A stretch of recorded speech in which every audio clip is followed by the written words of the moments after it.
suppose what's also interesting about it is, for me, hearing, and I didn't actually attend the case, but hearing what happened inside the room, you know, this guy Michel Forst from the UN actually came to the UK to come and sit in the viewing gallery and attend part of the trial in person. This is very interesting, probably quite worrying if you're, you know. So the UK government's clamp down on peaceful environment protesters is a concern to the United Nations? Yes, and they wrote to the British government to say, you are a nation of concern because of the treatment of non-violent protesters.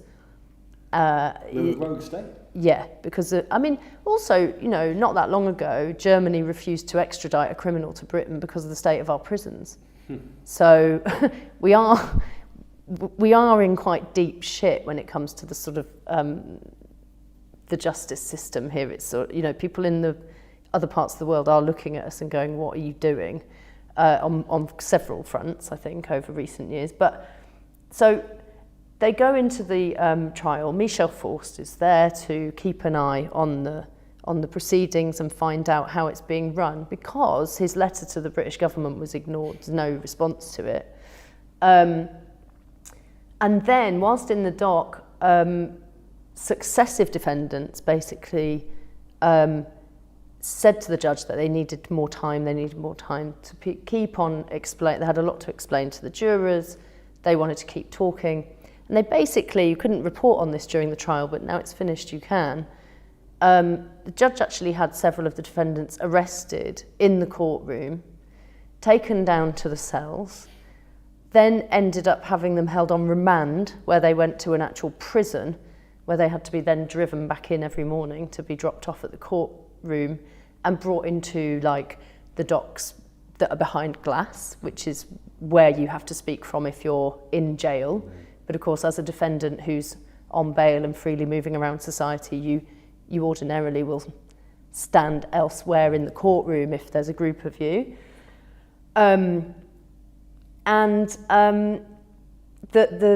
judge repeatedly frames what they think about the climate crisis as political opinions and beliefs and philosophical beliefs.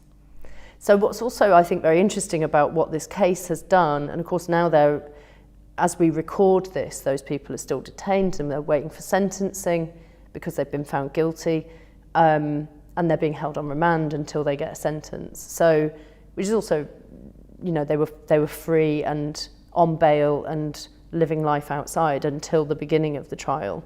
So again, not dangerous people to society, not a risk to anyone's health, I don't think anyway. And now, awaiting those sentences from being on remand, you know, having a judge basically say at the end of the trial, which they obviously drove him to quite a point of frustration, let's say, to be polite. You know, the judge at the end of the trial said to them something like, you know, by organising a campaign where people block the motorways, you could have caused societal collapse.